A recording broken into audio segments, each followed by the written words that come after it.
তেজগাঁও সাধারণ মানুষের মাঝে 1000 ফুড প্যাক বিতরণ।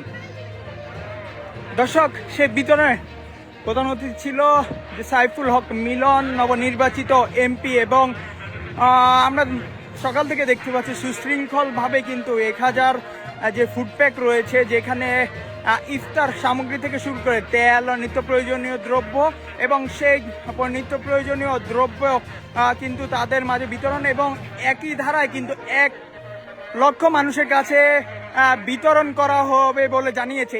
এই অর্থায়নটি এসেছে তুরস্ক থেকে।